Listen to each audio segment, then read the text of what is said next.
Quisiera que llamara un poquito la atención en este día de usted, que la iglesia ha estado fallando y es en la oración. Desafortunadamente hoy en día tenemos de todo, tenemos buenos instrumentos, tenemos buenos micrófonos, tenemos buenos templos, tenemos buenos asientos, tenemos buenos vehículos, tenemos buenos climas, tenemos todo, buenas cámaras, tenemos de todo lo mejor. Hermano, y es como para que la iglesia estuviese fervientemente buscando la presencia del Señor. Pero hay un problema que ha pasado en estos tiempos, que la iglesia se está adormeciendo. La iglesia está dormida, está adormeciendo. Y ha fallado porque ha fallado en la oración. Entonces yo quisiera hablar un poquito acerca de eso. Si alguno de ustedes alguna vez ha tenido la oportunidad de ir a Israel, usted no me va a dejar mentir, que la Biblia lo dice, y cuando uno va allá lo confirma, que Jerusalén está rodeada de 7 montes. Está rodeada de 7 montes. 7 montes rodean a Jerusalén. Literalmente está el monte de la calavera, que le llaman el monte del Gólgota, donde Jesús fue crucificado. Ese monte siembra un poco de terror, es el monte del terror, del miedo. Hay otro monte que se llama el monte Moriah. Ese monte es el monte de la adoración, donde hace unos años atrás, miles de años atrás, la Biblia dice que Abraham fue y adoró en ese monte, sacrificó en ese monte. Hay otro monte que se llama el monte de los olivos, el monte de los olivos. Y el monte de los olivos es el monte de la unción. Está rodeada de montes, la Jerusalén, es monte de la unción. Y hay otros montes, pero entre esos montes me encontré con un monte que quisiera yo hablar ahora acerca de ese monte en Mateo capítulo 26. Vaya conmigo a Mateo capítulo 26 y en el verso 36 hasta el verso 46. Entonces vamos a estar mirando Mateo 26 hasta el 46. No se le va a olvidar porque todos funcionan en 6. Me dice amén cuando lo tenga, por favor. ¿Ya lo tenemos todos?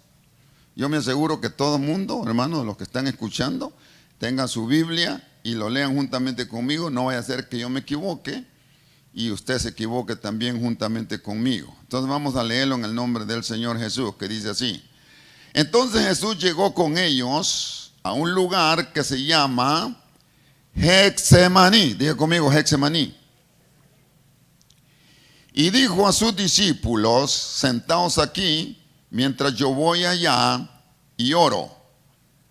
Y tomando consigo a Pedro y a los hijos de Zebedeo, comenzó a entristecerse y a angustiarse. Entonces les dijo: mi alma está muy afligida hasta el punto de la muerte. Quedaos aquí y velad conmigo.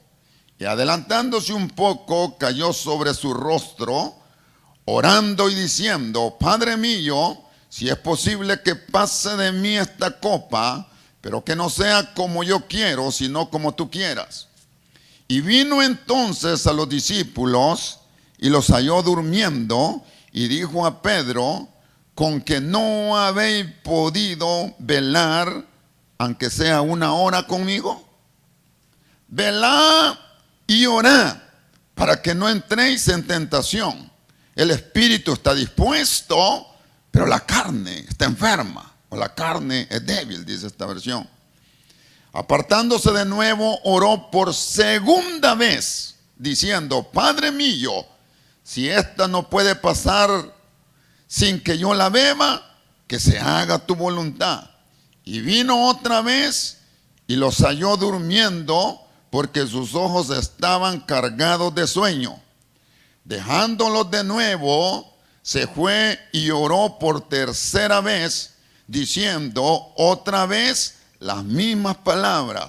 Entonces vino a los discípulos y les dijo: ¿todavía estáis durmiendo y descansando? Y aquí ha llegado la hora, el Hijo del Hombre es entregado en manos de pecadores. levantaos y vámonos. Mirá, está cerca el que me entrega. Amén, amén. El Señor bendiga su palabra ya, que va a ser expuesta en esta tarde. Mire, mi amado hermano, entonces aquí hay muchos subtemas. Este es un pasaje de 10 versos que creo que deberíamos de sacar 10 enseñanzas. Deberíamos de sacar 10 enseñanzas, 10 subtemas de cada texto de estos, para hablar de un sinnúmero de cosas muy interesantes que están plasmados en la Escritura y que sería muy beneficioso para el pueblo del Señor, que sería muy beneficioso para usted y para mí. Pero yo quisiera, como no tenemos tiempo, yo quisiera resumir todo esto que leímos en una hora. Vamos a tratar de resumirlo en una hora y sacar lo más sobresaliente de ello, porque me interesa algo que aprendamos, y si no logramos terminar lo que quiero trasladarle a usted, no importa, pero quiero por favor que se quede con este pasaje y cuando vaya a su casa lo lea cuantas veces pueda, siga leyendo, porque el Señor le va a hablar por medio de este pasaje a usted en su propia casa. Pero fíjese que me llama mucho la atención que yo le dije que si en verdad es cierto esto, y los que hemos ido lo hemos notado, que Jerusalén está rodeado de 7 montes, y uno de esos montes se llama el monte de Getsemaní. Entonces el monte de Getsemaní es el monte de la oración. Uno es el monte de la unción, que es el de los olivos. Otro es el monte de la calavera, que es el monte de la aflicción o del miedo, del terror. Otro es el monte Moriat, que es el monte, ¿verdad?, de la adoración al Señor. Pero cuando llegamos al Getsemaní, es el monte del clamor, es el monte de la oración. Entonces, note cómo empieza la escritura diciendo así. Leámoslo, verso 36. Entonces Jesús llegó con ellos a un lugar que se llama el Getsemaní y dijo a sus discípulos: sentaos aquí mientras yo voy y oro. Bueno, entonces note algo que a mí me llama la atención, que todo discípulo está invitado y está comprometido visitar el monte de la Getsemaní, que es el monte de la oración. Yo no sé cómo es que se nos ha escapado y no le hemos hecho énfasis y no le hemos enseñado al hombre y a la mujer de Dios a que aprenda a orar delante de Él, tomando en cuenta que el tiempo que estamos viviendo es un tiempo de tentaciones, es un tiempo difícil, hermano, un tiempo difícil. Yo un día hablaba de los 2 enemigos que terminan en or. Ustedes saben que la Biblia habla de los 2 enemigos que terminan en or. Uno de ellos es el tentador, otro es el vengador, otro es el destructor, otro es, hermano, bueno, todos los que terminan en or. Pero fíjese que a mí me llama la atención que hay uno de ellos que se llama el tentador. Y el tentador, por eso Mateo capítulo 5, Mateo capítulo 4 dice la Biblia, y acercándose el tentador, tentó al Señor, hermano, y le dijo: si eres el Hijo de Dios, di que estas piedras se conviertan en pan. Lo tentó, o mejor dicho, lo quiso tentar. Y acercándose el tentador, y el Señor no se dejó tentar, y el Señor le dijo: escrito está, Satanás, no solo de pan vivirá el hombre, sino de toda palabra que sale de la boca de Dios. Pero el tentador se acercó con ganas de tentarlo. Haga cuenta y caso que yo soy el tentador. No, haga cuenta y caso que yo soy el tentador a usted y que me estoy acercando a usted para tentarlo. ¿Qué va a hacer usted? Hermano, repriéndame. No se deje tentar, porque lo que yo quiero es tentarlo a usted. Lo que yo quiero es tentarlo. Si usted se deja tentar, ya perdió. Entonces usted lo que tiene que hacer es espantarme. ¿No dice la Biblia pues que hay que resistir al diablo? Entonces, hermano, no se deje tentar, porque cuando se tienta, se transmite. Por eso es de que cuando le da la mano a uno y dice: hermano, que Dios le bendiga, tiene que estar seguro usted que usted quiere una bendición para ese su hermano. Porque si usted lo está odiando y no lo quiere ver, y usted le dice que Dios te bendiga, hermano, con una sonrisa así medio hipocresona, hermano, le está transmitiendo odio, rencor, rechazo, en lugar de bendecirlo. No lo está bendiciendo, sino lo está maldiciendo. hermano, porque lo está tentando. Entonces, ahora bien, fíjense qué tremendo esto. Entonces dice la Biblia, así dice la Biblia, mi amado hermano. Entonces Jesús llegó con ellos a un lugar que se llama el Getsemaní y dijo a sus discípulos: sentaos aquí mientras yo voy y oro. Bueno, para evitar que el tentador se acerque a nosotros y nos tiente, nosotros tenemos que tener una vida de oración. Y aquí es donde le decía que como tenemos de todo, pero donde hemos fracasado, es que no tenemos, hermanos, vida de oración. No tenemos. Hemos fallado.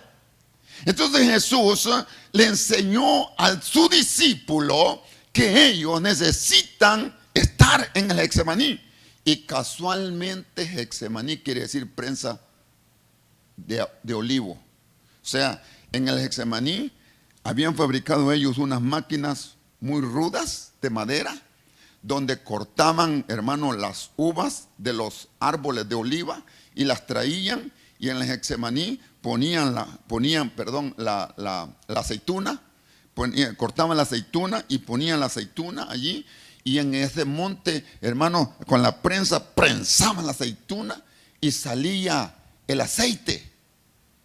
Y entonces allí precisamente, por eso usted va a ver que cuando uno ora, seguramente va a salir unción. El gran fracaso que tenemos nosotros ahorita es que queremos tener unción sin vida de oración.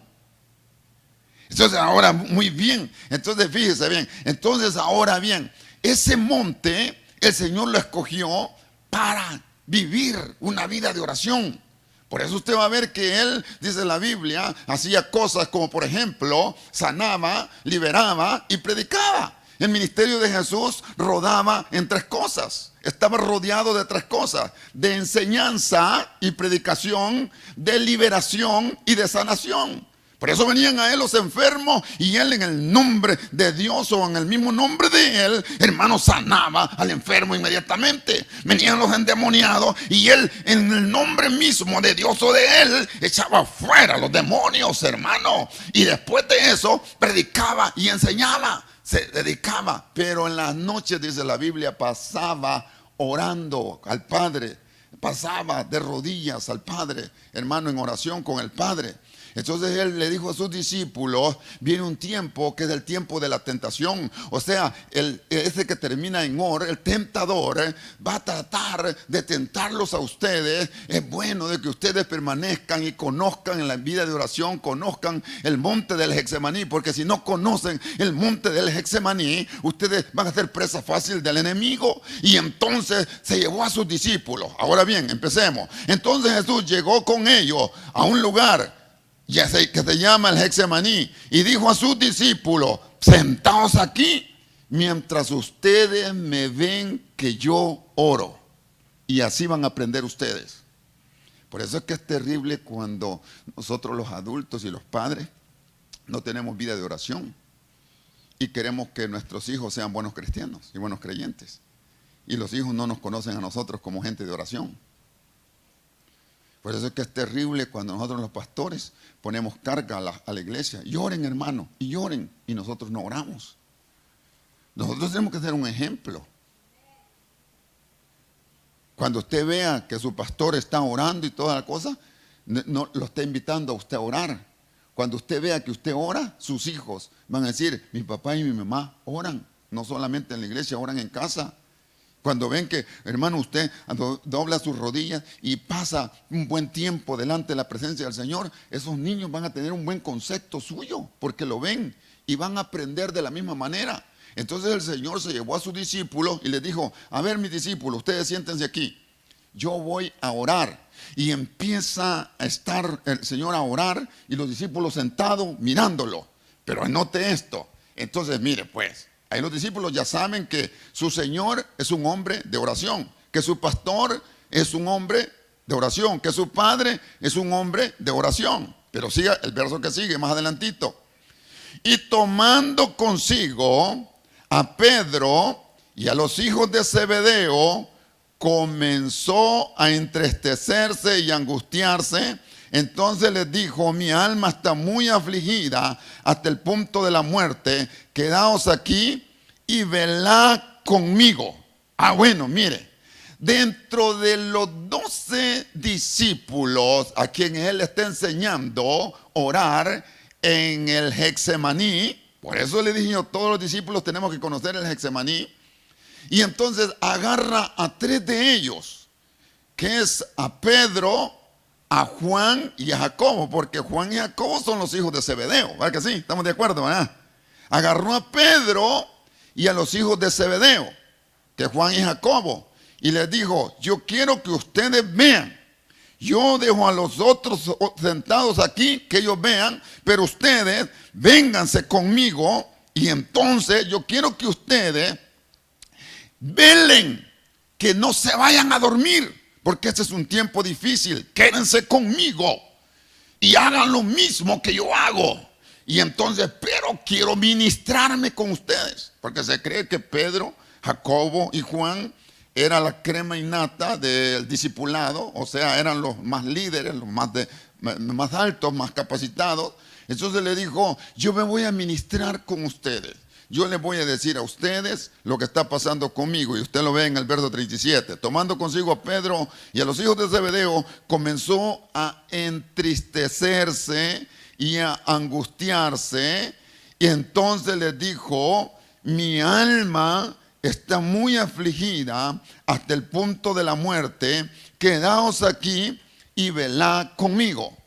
¿Qué momentos más difíciles, hermano, que yo le prometí a usted que no voy a tocar nada de eso?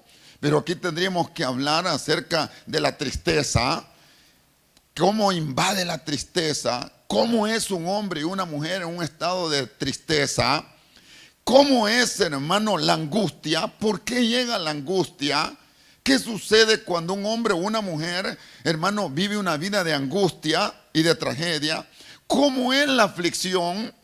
¿Cómo es el sentirse rodeados de muerte? Porque el Señor lo está diciendo. Mi alma no solamente está triste, está angustiada, está afligida, hasta el punto, estoy hastiado hasta el punto de la muerte. ¿Qué espíritus de muerte habrían rodeando el monte de Getsemaní y burlándose del Señor, hermano? Y lo único que el Señor quería era estar delante del Padre platicando con Él en oración, pero que otros le estuvieran ayudando, que sus discípulos le ayudaran. Por eso es que es difícil ser discípulos. Yo siempre lo he dicho, la iglesia está llena de cristianos a veces y pocos discípulos. En las congregaciones hay muchos cristianos y pocos discípulos, porque los discípulos son aquellos que pagan el precio, hermano. Los discípulos, un discípulo es carísimo, es caro un discípulo. Si alguna vez usted llega a considerarse un discípulo del Señor, porque nosotros somos así, vamos como la luz de la aurora. Primeramente somos inconversos. Encontramos a Jesús y somos conversos. Después de habernos convertido al Señor Jesús, hermano, entonces nosotros somos cristianos. Pasamos al punto de recibir la sangre de Cristo y ahora nos llaman ya cristianos creyentes, lavados con la sangre de Cristo. Cristianos evangélicos. Y entonces después de eso, nosotros decidimos dar un escalón más y pasar de ser cristiano a ser un discípulo, que quiere decir un seguidor cercano del Señor. Por eso dijo el Señor, si alguno de ustedes quiere ser mi discípulo, tome su cruz y sígame. Y la cruz es símbolo de sacrificio. Tome una vida de sacrificio. Nadie puede ser discípulo a menos que no tenga, hermano, una delegación de sacrificio. Le va a costar la vida del cristianismo, le va a costar, pero ese es el precio a pagar para ser un verdadero discípulo, mi amado hermano. Y entonces, amén, dénselo al Señor fuertemente. Entonces le decía yo, tenemos ese problema bien seriamente, que la iglesia está llena de hombres que se empatizan de las cosas de Dios y mujeres. Tenemos gente, hermano, que le gusta el evangelio y somos creyentes en el Señor, pero tenemos muy pocos discípulos, y los pocos discípulos que tenemos a veces no han sido enseñados, no han sido enseñados correctamente. Hay que enseñarle al discípulo a tener vida de oración, a depender de una vida de oración. O sea, por donde usted quiera mirarlo, a usted y a mí nos conviene el Getsemaní. Por donde quiera mirarlo usted, mi amado hermano, si quiere ser un creyente exitoso, necesita orar. Si quiere ser un creyente no fracasado, necesita orar. Si quiere ser un creyente que lo use el Señor bajo la unción, necesita orar. Si quiere ser un creyente próspero, necesita orar. Si quiere ser un creyente, mi amado hermano, como usted lo quiere ver, o sea, la oración tiene que estar pegada al hombre de Dios, a la mujer de Dios, todo el tiempo, todo el tiempo. Ahora bien, por eso es de que el Señor le está enseñando a los discípulos el Getsemaní. Y entonces fíjese, mi amado hermano, que en el verso 39, como le dije que voy rapidito, quiero que me acompañen el verso en 39, dice en la Biblia, le dijo a aquellos tres, a los hijos de Zebedeo y a Pedro, quedaos aquí y velad conmigo. Y adelantándose un poco, cayó sobre su rostro, orando y diciendo: Padre mío, si es posible que pase de mí esta copa, pero que no sea como yo quiero, sino como tú quieras. Bueno, ¿por qué es bueno el Getsemaní? Porque en el Getsemaní, hermano, se entrega voluntad. Se entrega voluntad. ¿Se acordará usted de aquel pasaje que dijo el Señor? Dame, hijo mío, tu corazón, y que vean tus ojos mis caminos. Y uno dice, el Señor le está pidiendo el corazón. Y cuando lee ese pasaje, inmediatamente usted piensa que el corazón es lo que los médicos nos han enseñado. ¿Verdad que eso piensa usted? Eso pensamos nosotros, humanamente. Que cuando el Señor le dice, dame tu corazón, pensamos que el corazón está en la parte izquierda de nuestro pecho. ¿Y qué es esa bombita que le hace así? Pum, pum, pum, pum, pum, pum. Ese no es el corazón que la Biblia habla. Ese se llama una pompa que pompea sangre a las arterias para que bañe el cuerpo humano. El corazón que la Biblia habla es la voluntad. Cuando el Señor dice, dame, hijo mío, tu corazón, no está pidiendo esta pompa, está pidiendo la voluntad. Porque si usted y yo no entregamos voluntad, Dios no puede trabajar con nosotros. No puede trabajar Dios con nosotros. Dios trabaja solamente con las personas que entregan voluntad. Entonces, ahora bien, pero ¿cómo se entrega la voluntad? Por eso la oración es bien clave. O léalo otra vez, hermano. Y adelantándose un poco, cayó sobre rostro en tierra. ¿Algunos de ustedes saben cómo es rostro en tierra? ¿Cómo es orar rostro en tierra? ¿Algunos de ustedes saben más o menos? ¿Tienen una idea? Se lo voy a enseñar.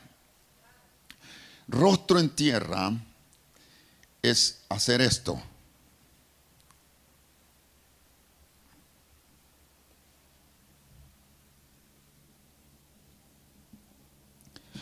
El rostro en la tierra. Pero cuando usted hace esto, está haciendo un gran sacrificio porque la sangre le está viniendo todo al cerebro. Y la presión es demasiada. Y entonces uno no aguanta mucho. Por eso es que dicen que este tipo de oración es una de las oraciones más conmovedoras del corazón de Dios. Hermano, y el Señor, dice la Biblia, que a un grupo lo deja ya sentado. Ustedes observen. Al otro grupo de tres le dice, a ustedes yo quiero que ustedes velen, que me vean cómo yo oro, porque les estoy enseñando en el Getsemaní. Y adelantándose de los tres, un poco más adelante, otra versión dice, como un tiro de piedra, el Señor cayó rostro en tierra. Y entonces se puso, mi amado hermano, a orar, diciéndole, Padre mío, con el rostro en tierra, si es posible que yo pase esta copa de la que está delante de mí, que la pase, que yo no la tome, porque la copa de la amargura es la copa más difícil. Yo no quiero, Señor, pasarla, pero Dios, te estoy clamando. Y cuando está orando, el Padre lo está escuchando, y el Padre le dice, hijo, no hay manera que evadas esa copa, tienes que tomar esa copa, tienes que servirte de ella. Y entonces el mismo Jesús le dice, Padre, entonces que no se haga mi voluntad, que se haga la voluntad tuya, Padre. Entonces, mire, mi amado hermano, el Getsemaní es tan bueno porque no nomás nos enseña a orar, sino nos enseña a entregar voluntades. Si no aprendemos a orar nosotros, no aprendemos a entregar voluntades. Y además de eso, tenemos que ubicar cuáles son las posesiones, hermano, más sensibles para mover el corazón de Dios. Por eso cada vez que usted lee a algunos hombres de la Escritura que dice, y cayendo rostro en tierra, es que es el máximo estado de humillación de una persona. Está metiendo su boca, sus ojos en la tierra, en el polvo. O sea, en otras palabras, está vencido. La sangre le está viniendo todo y le está diciendo, Padre, yo estoy delante de ti. Esta es mi oración. Y si esta oración logra durar más de lo necesario, hermano, de que requiere de la plática con el Señor, usted está haciendo un tremendo sacrificio. Y precisamente eso es el Getsemaní. El Getsemaní no solamente es bueno para enseñar a entregar voluntades, no solamente es bueno para enseñarle al discípulo a orar, sino que el Getsemaní es una vida de sacrificios. Es una vida de sacrificio, o sea, por donde usted y yo quisiéramos verlo, el Getsemaní a nosotros nos llama. Es un lugar excelente. Del Getsemaní salen buenos creyentes, salen buenos discípulos, hermano. ¿Quiere usted ser un hombre, un mal discípulo, una mujer, un mal discípulo? Evada el Getsemaní, evádalo. Y eso es lo que está pasando en el mundo entero hoy en día, en la iglesia de Cristo. La iglesia de Cristo está llena de gente que han evadido el Getsemaní. Y entonces, y nosotros no podemos ser uno más de ellos. No podemos. Por eso es que a mí me llamaba mucho la atención, hermano, esto. Y fíjese que siga leyendo conmigo, por favor, porque quiero avanzar. Y entonces, dice, no hay manera de evadir esta copa. No hay manera de evadirla. Entonces, Señor, que se haga tu voluntad. Verso 40. Vino entonces a los discípulos y los halló durmiendo. Y dijo a Pedro, porque no habéis podido velar una hora conmigo. Una hora conmigo. Ahora bien, fíjese, mi amado hermano, que reglamentariamente, cuando uno pasa del estado de creyente a ser un discípulo, uno tiene que tener una vida de oración no mecánica ni limitada.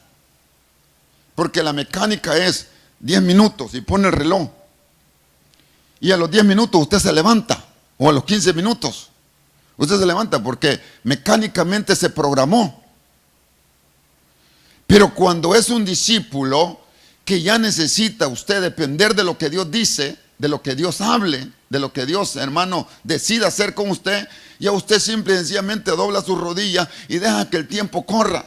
Y lo mínimo es una oración. Y entonces, denos creyentes hoy en día que tengan una vida de oración, por lo menos de una hora, mi amado hermano, de una hora delante de la presencia del Señor. Hermano, que estén delante platicando con el Señor, porque la oración, hermano, no es un rezo. La oración son palabras espontáneas de amistad que vienen de una plática amena. Y el hombre llora, la mujer llora delante de la presencia del Señor orando. Y tiene una vida de devoción y sabe que platicar con Dios es lo mejor que le puede pasar.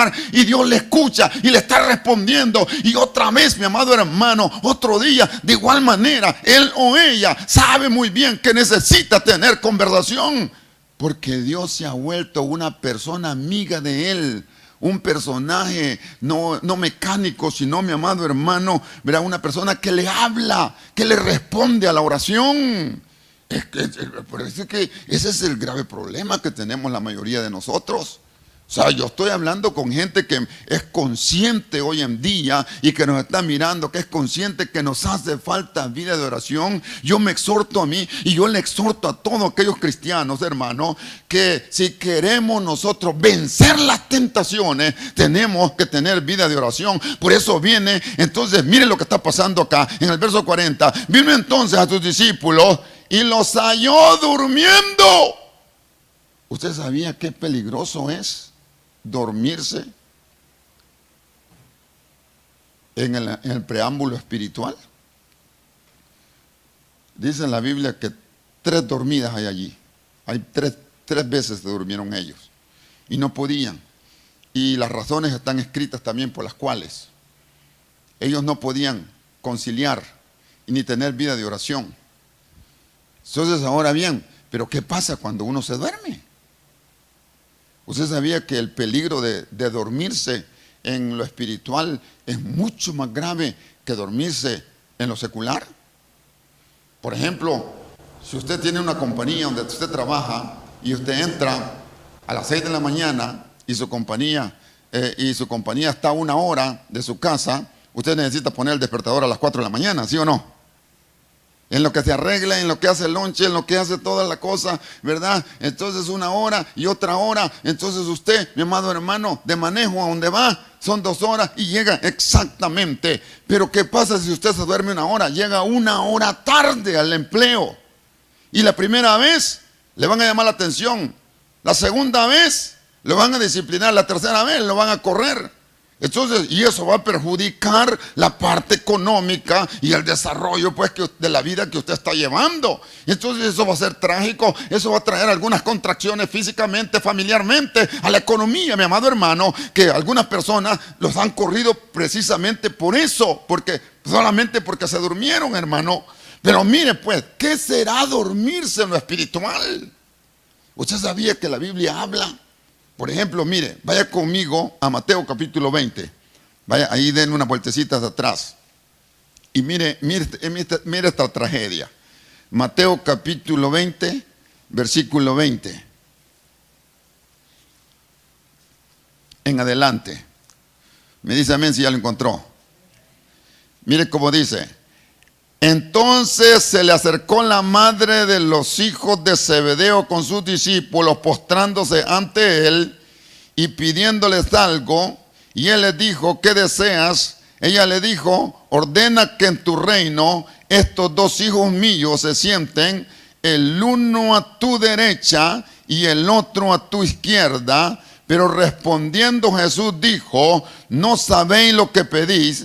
¿Podéis beber de la copa que yo voy a beber? Ellos le dijeron, podemos. Él les dijo, mi copa ciertamente beberéis, pero en sentarse a mi derecha y a mi izquierda no es mío el concederlo, sino que es para quienes ha sido preparado por mi Padre. Bueno, entonces mire pues. Estos 2 muchachos, déjenme, le voy a dar el concepto un poquito más adelante, pero déjenme, le doy esta explicación. Ya hablamos que el Señor le dijo a Pedro y a los hijos de Zebedeo, vénganse ustedes 3 y quédense mirando acá, vengan, ayúdenme porque yo estoy triste, porque estoy angustiado, porque estoy pasando tormento, porque estoy rodeado de espíritus de muerte, velen conmigo, oren conmigo, quédense aquí, ayúdenme. Y ellos no pudieron, y dice la Biblia que se quedaron dormidos. Y el Señor los regañó y se fue a orar el Señor. Y vuelve otra vez y los halla durmiendo. Y se fue el Señor a orar. Y vuelve otra vez y los halla durmiendo. Ellos se duermen 3 veces. Y aún así, hermano, con una vida así, entonces viene la mamá de los hijos de Zebedeo, o sea, la mamá de Juan y de Jacobo. Y dice así, entonces se acercó la madre de los hijos de Zebedeo con sus hijos, postrándose delante de él y pidiéndole algo. Y él le dijo, ¿qué desea? Ella le dijo, ordena que en tu reino estos 2 hijos míos se sienten, el uno a la derecha y el otro a la izquierda. Mire, hermano, qué petición. O sea, que ella quiere buenos beneficios para sus hijos cuando sus hijos no tienen una vida disciplinaria y no se han esforzado. Y el Señor se les queda mirando a ella y a los 2 ellos y les dice, ustedes no saben lo que están pidiendo. Ustedes no saben lo que están pidiendo. El dar la derecha o el dar a la izquierda ni siquiera viene de mí. Eso es concedido por el Padre. Además, la diestra ya está dada y la siniestra ya está dada y no le va a tocar a ni uno de ustedes. Hermano, porque ellos están completamente mal, ni siquiera conocen una vida de clamor, una vida de oración. pero si quieren buenos puestos. Por eso que los puestos eclesiásticos muchas veces nos quedan grandotes. O sea, ¿sabía usted que los puestos eclesiásticos a veces arruinan a la persona? Lo vamos a presentar como pastor, y este va a ser el pastor de la iglesia. Pero es un pastor que no ora, no conoce a Dios de rodillas. Lo vamos a presentar como anciano, como diácono. Lo vamos a presentar como esto, como una eminencia, como un reverendo. Pero eso tiene que tener vida de oración. Y él tuvo que haber aprendido cuando fue un discípulo. Eso tenemos un fracaso tremendo. Porque no podemos hablar de oración. Y no podemos enseñar a la iglesia de oración. Esto es tremendo, hermano. Y aquí es donde muchos nos enfrentamos y decimos, reprobado yo. Tengo 10 años de cristiano, de haber conocido al Señor, pero no conozco a Dios en la dimensión oración. Puedo cantar, me prendo los cantos así, puedo tocar un instrumento, sirvo, pero muy bonito en la congregación, pero no tengo vida de oración. Apenas sé orar 10 minutos y ya me canso, ya se me van las palabras. Y no sé qué es postrarse, no sé qué es rostro en tierra, no sé qué es deleite, llorar delante de la presencia de oración, arrodillarme y no levantarme hasta sentir la gloria de Dios en mi vida. Y de repente lo hacemos cuando estamos pasando problemas. Vea usted cuando una persona está atormentada, pasando problemas, empieza a tener vida de oración, pero luego pasan los problemas y pasó la vida de oración y vuelve a ser el mismo cristiano, mi amado hermano, sin clamor delante de Dios. Ahora, ¿cómo le hacemos para inyectar esto? ¿Cómo hacemos para mover, hermano, verdad? No ofrecer puestos eclesiásticos y ofrecerle más que su puesto eclesiástico. Es el suelo. ¿Qué es el suelo? ¿Qué es el suelo? Por eso dijo el Señor, el que se humilla será levantado. El que se humilla será levantado. El que se humilla será levantado. ¿Pero qué es humillarse?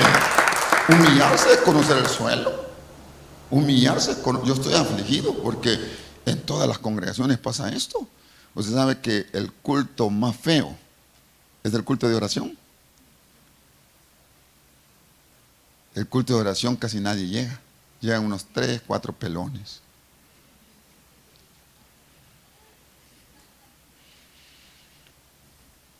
El culto de la oración es el culto y lo metemos entre la semana. No le damos crédito. Es el servicio sin crédito. Es más, no recogemos ni ofrendas en ese culto. Porque no es tan importante. Y si puede venir, venga al culto de oración. Hermano, debería ser el mejor culto. ¿Sabe usted que Satanás no le tiene miedo a una congregación numerosa?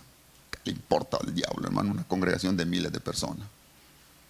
Satanás a quien le tiene miedo es un hombre o una mujer, aunque sea chiquita la iglesia, pero que es una iglesia que clama delante de la presencia del Señor, que pasa tiempo de rodillas. Le tiene miedo al enemigo, hermano. Yo estoy afligido porque la gente, no sé, a la gente le quitan un puesto eclesiástico, se lo quitan y se van de las congregaciones. No sé si a usted le ha tocado ver algún parecido.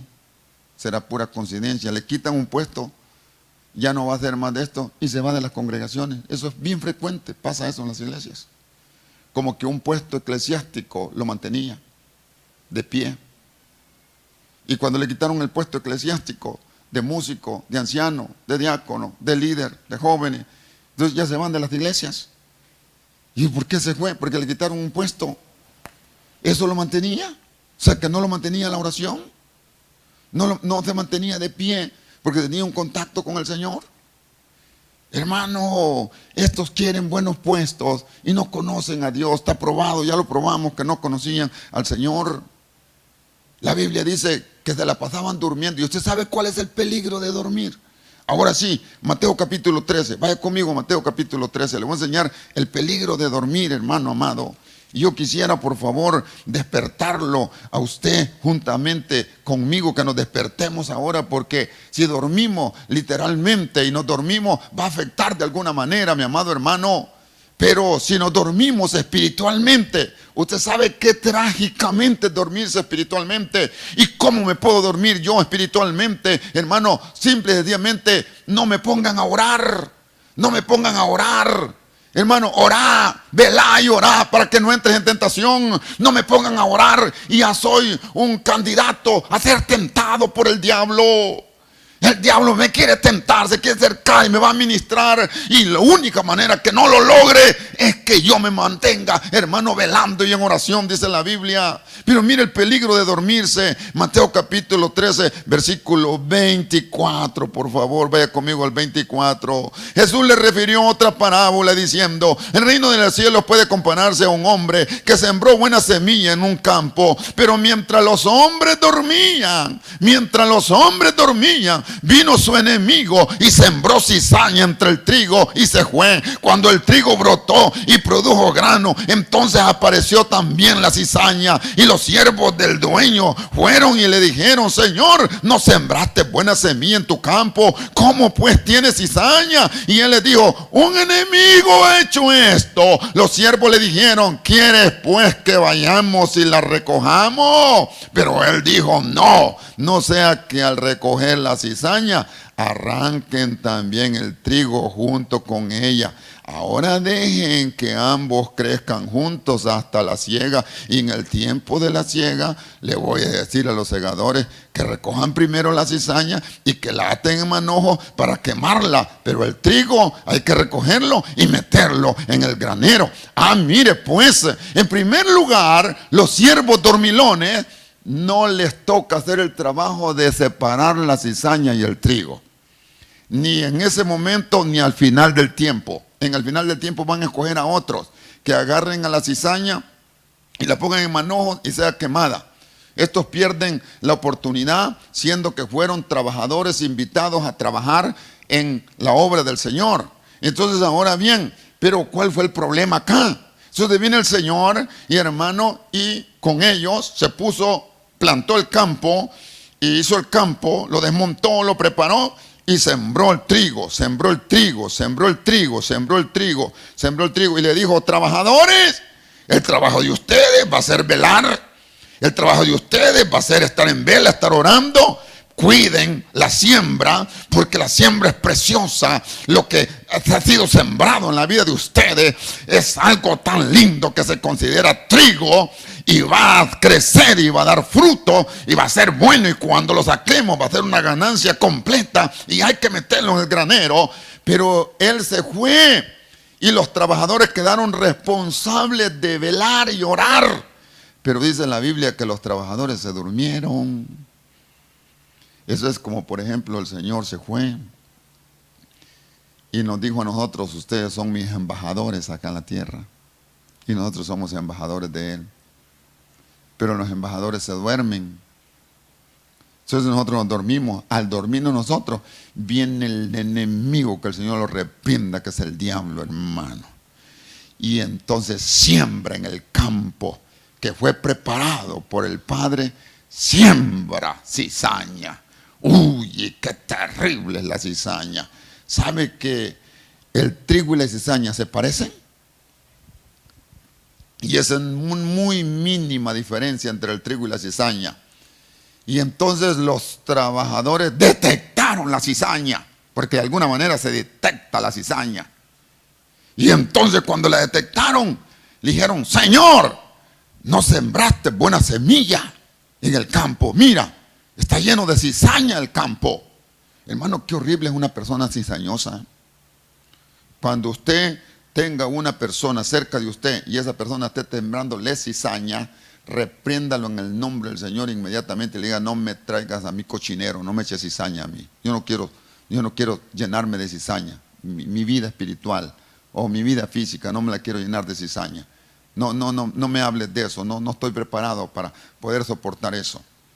Porque la cizaña es bien terrible, hermano. Es una siembra diabólica. Entonces el enemigo sembró cizaña. O sea, el diablo lo que quiere es sembrar cizaña entre nosotros.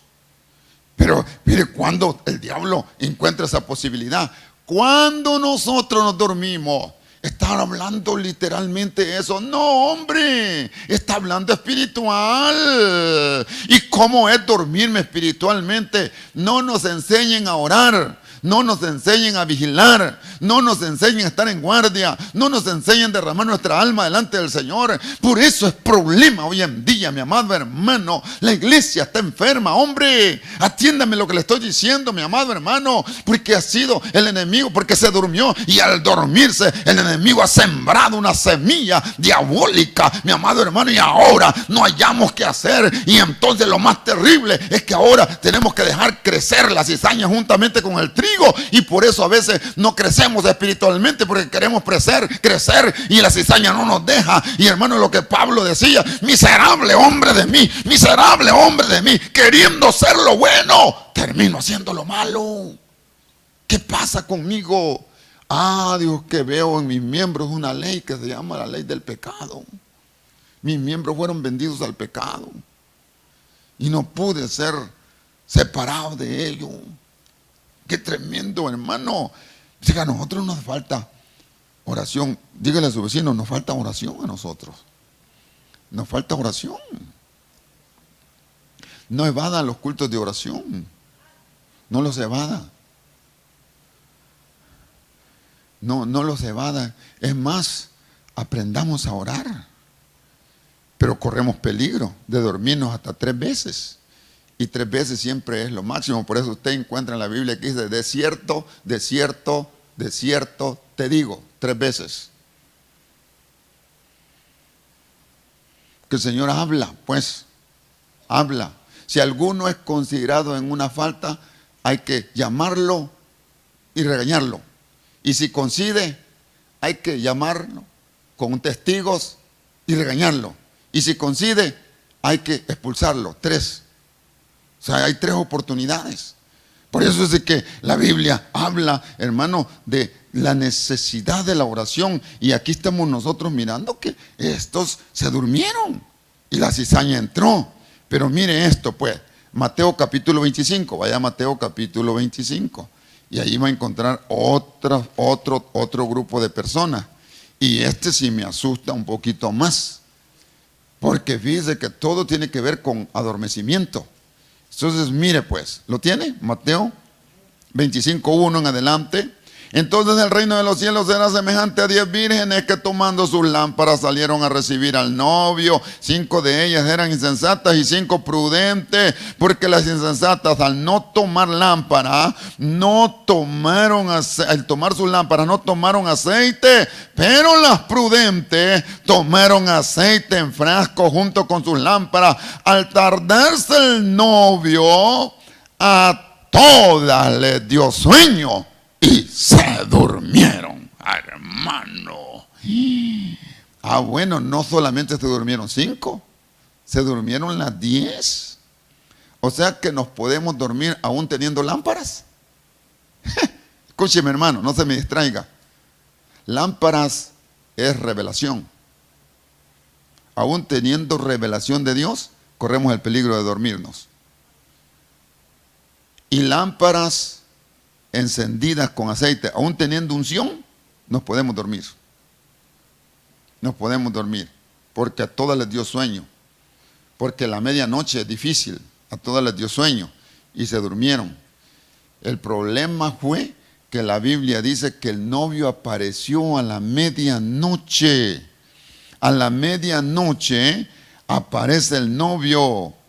Entonces, verso 8. Y las insensatas dijeron a las prudentes: danos de vuestro aceite, porque nuestras lámparas se apagan. Pero las prudentes respondieron diciendo: no sea que no haya suficiente para nosotras y para vosotras, y más bien a los que venden aceite.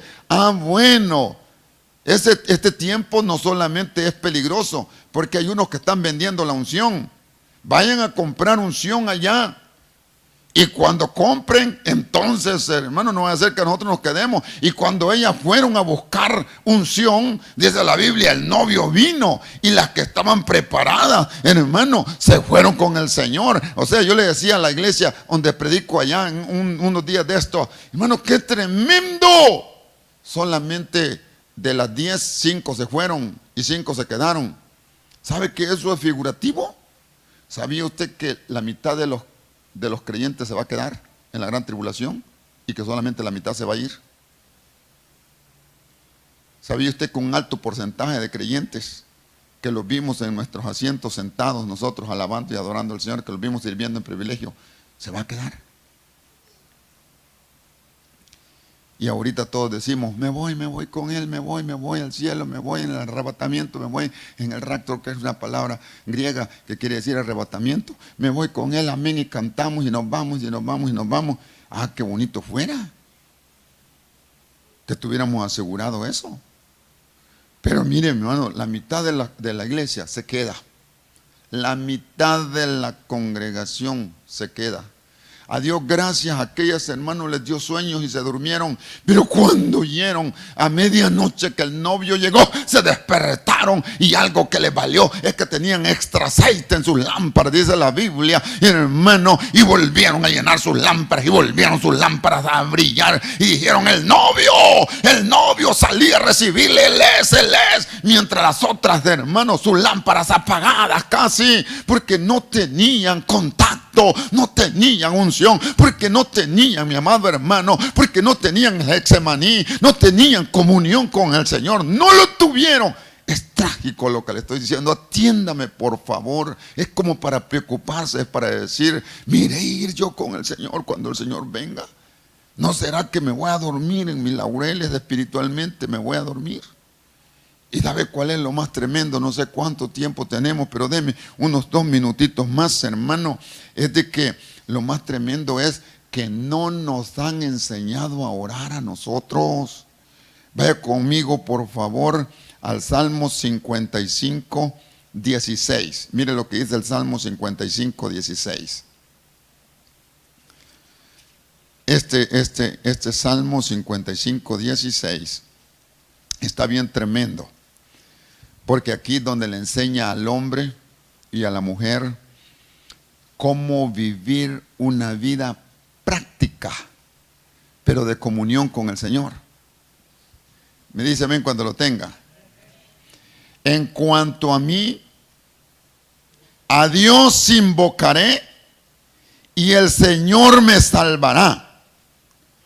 Tarde, mañana y mediodía me levantaré y gemiré y Él oirá mi voz. ¿Cuántas veces en el día? ¿Ah? Usted tiene que saber que para un judío el día empieza en la tarde. Por eso es que dice la Biblia, y el Señor hizo los astros y fue la tarde y la mañana el día siguiente. Para un judío el día empieza en la tarde. Entonces ahora bien, ¿sabe qué decía David? No pienso empezar el día sin gemir delante de la presencia del Señor. ¿Pero qué es gemir? Hay oraciones de agradecimiento, oraciones de compungimiento, hay oraciones, hermano, hay oraciones de intercesión, pero sabe que la oración de gemir es una de las oraciones más profundas que mueven el corazón de Dios. Por eso le voy a decir algo. Mire cómo dice el verso 17. Tarde, mañana y mediodía me levantaré y gemiré y Dios me va a oír. ¿Sabía usted que hay oraciones que Dios no escucha? ¿Pero por qué no las escucha Dios? ¿Y por qué hay oraciones que Dios escucha? Como David dice, Él me va a oír porque mi oración va a ser así. Y entonces venía el siervo David y se ponía así y empezaba, Señor, yo vengo, gemido, a gemir, por favor, Dios del cielo, por favor, Señor. Y ponía su rostro en tierra y se levantaba y empezaba a gemir. Hermano, yo le comentaba a los hermanos allá que la vez que fui con mis hermanos a Israel, yo entré a Jerusalén y me impactó muchas cosas de Jerusalén, porque Jerusalén tiene 12 puertas según la Biblia. Y entonces dije yo, ¿cómo es posible? Jerusalén tiene todas las puertas cerradas y nomás tiene una abierta. Y otra de las cosas que me impactó es que dice la Biblia, y Jerusalén en los tiempos postreros va a ser hollada por gentiles. Y cuando entré, ni un solo judío en Jerusalén. Algunos de ustedes han ido allí y ya se ha visto cómo es Jerusalén. Ni un solo judío. Todos árabes, en su mayoría, gentiles. Que la palabra gentil viene de gentillo. O sea, si no es judío, es gentil. Si no es judío, es el gentillo. Entonces, incluyendo los árabes, metidos, haciendo y deshaciendo adentro. Y un montón de turistas como nosotros, hermanos, comprando y haciendo y viendo y toda la cosa. Pero hay algo que me llamó la atención, es ver orar a los árabes arriba de una montaña, una campana, hermano, como la de la iglesia general, que lo suena 3 veces en el día, invitando a la comunidad a la oración. Y entonces vi que tenían allí un lugar de oración ellos, y dejan sus negocios, y se quitan las sandalias y entran, y empiezan ellos, y me quedé impactado, mi amado, viéndolos orar casi como 1 hora. Me quedé impactado y dije, esta gente cómo ora, teniendo a un Dios que no es el Dios que nosotros tenemos. Cómo le piden, cómo le claman, hermano, orando 3 veces al día. Entonces entendí por qué David dice 3 veces al día voy a gemir y voy a gemir, hermano. Pero el gemido es lloro, es una oración de poder que lo mueve el corazón de Dios, y que no se levanta la persona, y que por tanto gemido Dios dice, está bien, te estoy escuchando, te voy a responder. Aleluya. Hermano, así es Dios, así es el Señor. Ese tipo de oraciones no se queda sin respuesta. Entonces hay oraciones que nosotros no recibimos respuesta, porque la oración es muy fría, muy mecánica. Entonces ahora él dice 3 veces en el día yo voy a orar. ¿Saben los beneficios de orar? En la tarde, en la mañana y en la mediodía.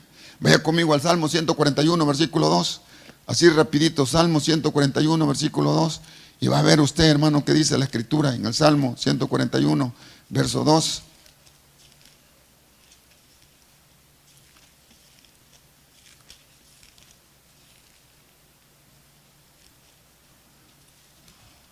Avíseme si lo tiene ya, por favor.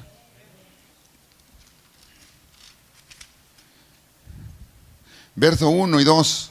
Oh Señor, a ti clamo, apresúrate a venir a mí, escucha mi voz cuando te invoco. Sea puesta mi oración delante de ti como el incienso, y el alzar de mis manos como la ofrenda de la tarde. El clamor de la oración del hombre debe de oler perfumado a incienso delante de Dios, para que Dios le dé respuesta, mi amado hermano, para que Dios le escuche, para que Dios envíe la respuesta inmediatamente. La oración de nosotros tiene que tener un olor a incienso, un olor agradable. Y es por eso que la oración, esta oración así, hermano, de lloro, de gemido, o sea, tenemos que aprender a orar. Por eso usted se acordará que los discípulos le dijeron, Señor, enséñanos a orar. Enséñanos a orar. Nosotros no sabemos orar. ¿Acaso no sabían ellos orar? Sí sabían, porque desde chiquitos les enseñaban. Ya no digamos a un discípulo. El problema es que sus oraciones no eran efectivas. Las oraciones no conmovían el corazón de Dios. Y ellos le dijeron, Señor, enséñanos a orar. Y el Señor les empezó a enseñar cómo orar, hermano. Nosotros tenemos que aprender, incluso aprender a orar. Entonces, por eso, esta debe ser una oración con incienso, que mana no del Señor para nosotros, sino de nosotros para el Señor. Ahora, mire pues, Salmo, pero ese dice la Biblia, que ese es como el incienso de la tarde. Eso es la oración de la tarde. Entonces, mire lo que dice el Salmo capítulo 5, versículo 3. Vaya conmigo al Salmo 5, 3.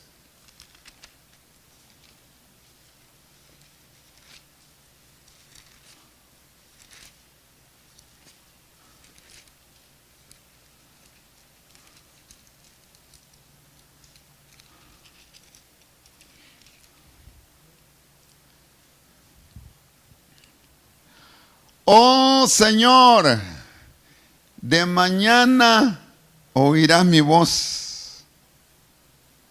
De mañana me presentaré. Mi oración a ti y con ansias esperaré.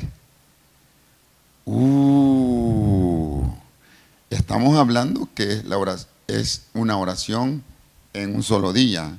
Como el día empieza en la tarde, no voy a empezar este día sin estar delante de la presencia del Señor con clamor. Y luego llega la mañana del mismo día y entonces Él dice, oh Señor, de mañana me presentaré, de mañana oirás mi voz y esperaré con ansia la respuesta de este día. Por eso es de que usted dice, ha leído en la Biblia que dice, y Daniel oraba 3 veces al día, que hasta cantos de los niños se lo saben.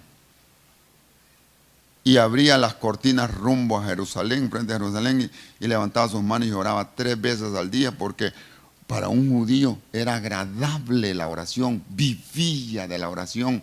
Para Jesús, las victorias de Jesús fueron clave porque Él dependía de la oración. El problema de la iglesia es que hemos cerrado esa ventana que conecta a Dios con el hombre, mi amado hermano, y al hombre con Dios. ¿Qué es la comunicación? ¿Qué es la vida de la oración? Deme un hogar sin comunicación. Deme a 2 esposos, la hembra y la mujer, el hombre, la esposa y el esposo, que no tienen comunicación porque él trabaja en el día y ella trabaja en la noche. ¿Es un hogar? No sirve. Perdone que le diga, no tiene comunicación, hermanos. Y lo que hace rico el hogar es la plática, es la plática, es la plática. No importa que sean tonterías, pero entre más platican, más amigos son, más confianza se tienen, entre más plática hay. Hermano, deme usted a 2 hombres que son amigos, entre más platican, más se va haciendo fuerte la amistad de ellos y el compañerismo de ellos por causa de la comunión, hermano amado. La oración es así, entre más habla con Dios uno, se va creando más una fuerte comunión. Después de eso, mi amado hermano, Dios dice, ¿cómo es posible? Ahora mi hijo no se ha comunicado conmigo, y de repente viene la oración y entonces se conecta, hermano amado, con Dios uno y Dios con uno, y entonces la oración normal le clama a uno al Señor y la oración es contestada inmediatamente. Pero mire pues, hermano, la dedicación que debe de tener el hombre en la tarde. Ahora, en la mañana del mismo día, él dice, ansiosamente voy a esperar la respuesta de Dios. Ya oré una vez, pero esta es mi segunda oración. Y mire lo que dice Hechos capítulo 10. Vaya a Hechos capítulo 10. Y en el Hechos capítulo 10, versículo 9. Esta es la despedida de Pablo de una de sus iglesias. Dice así, Hechos 10, 9.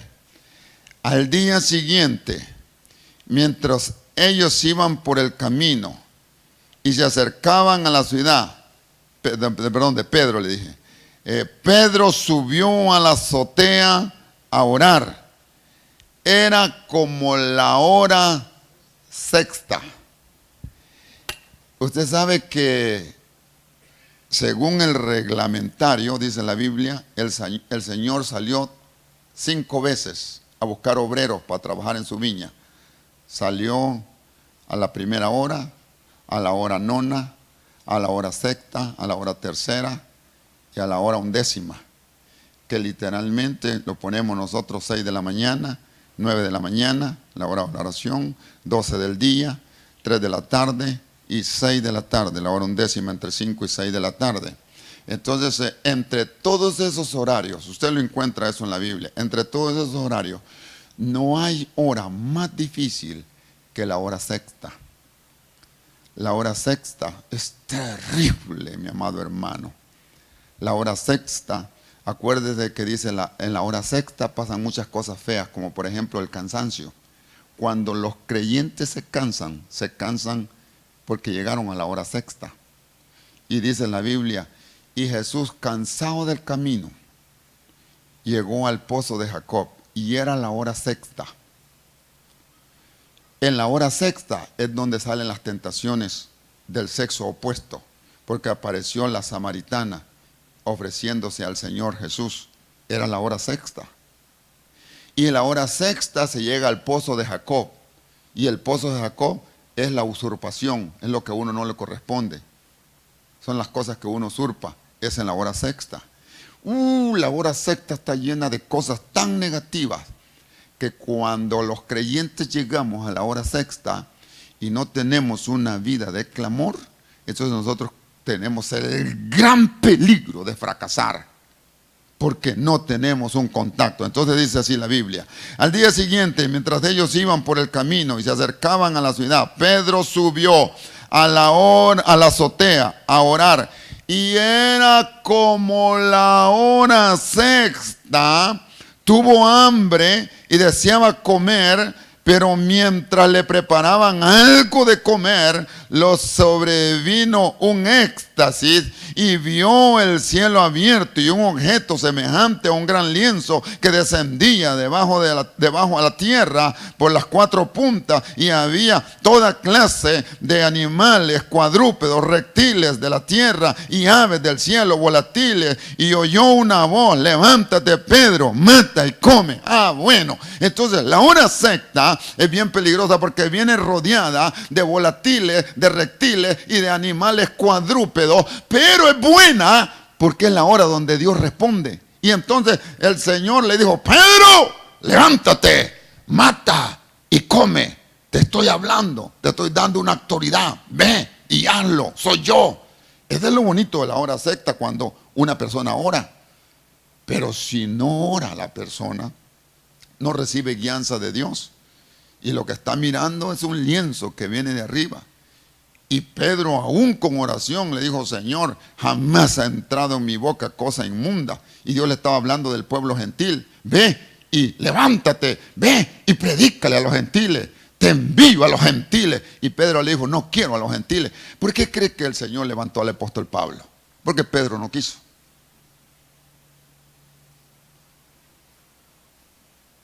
Aún teniendo oración, Pedro se negó. Pero a Pedro le dieron el gafete de ir con los gentiles. El apóstol de nosotros los gentiles no tenía que haber sido Pablo, tenía que haber sido el apóstol Pedro. Pero él renunció. Era la hora sexta, dice la Biblia. Y entonces él dijo: me conviene vos subir a la azotea a orar. Entonces la hora sexta, como es tan peligrosa, el Señor nos invita a depender de la oración, porque es la hora del llamado, pero también es la hora donde el Señor le dice: hay animales, cuadrúpedos, volátiles y reptiles, que vas a estar rodeado de ellos. Ten cuidado, vas a estar rodeado de ellos. Y tienes que aprender cuáles son los cuadrúpedos, los reptiles y los volátiles. Yo te los voy a mostrar y te voy a dar todo el significado. Pero si no tenemos vida de oración, ni vamos a oír el llamado de Dios, ni vamos a entender el tiempo de la visitación de Dios, y entonces vamos a fracasar, porque vamos a estar rodeados de situaciones adversas que no nos van a ayudar para nada. Incline su cabeza, por favor. Sí, Señor, en el nombre tuyo, Dios de la gloria. En el nombre tuyo, Señor bendito, venimos en este momento, Dios.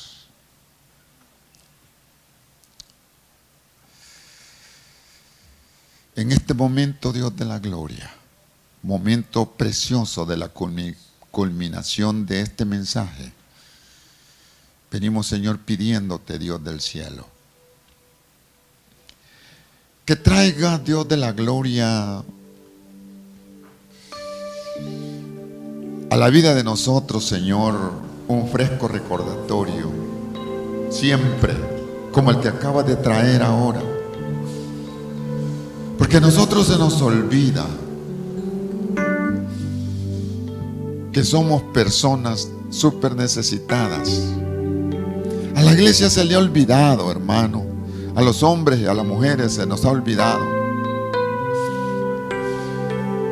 que vivimos atacados por el tentador, que vivimos bajo presiones de este sistema, que estamos en los últimos días y que son tan delicados los últimos días. Se nos ha olvidado y vivimos un evangelio tan pobre como es el evangelio sin oración. Cualquier hombre, cualquier mujer que quiere vivir un evangelio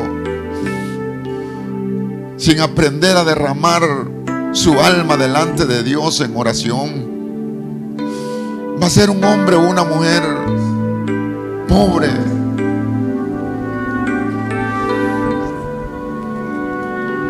Por eso creo yo que hasta el día de ahorita el Señor es lindo y es fiel y nos llama a nosotros a un estado, y quizás me mostró a mí para que yo a usted lo invite juntamente conmigo, que de aquí en adelante venga un despertar en nosotros.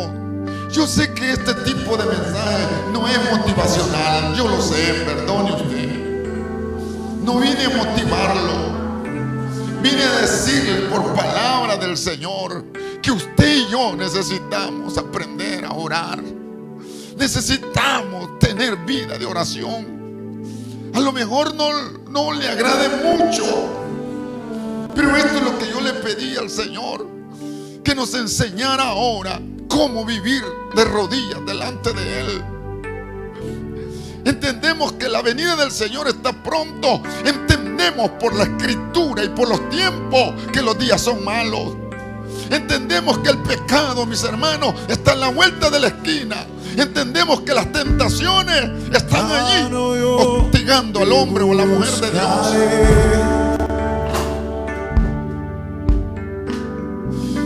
¿No le gustaría venir al altar un ratito?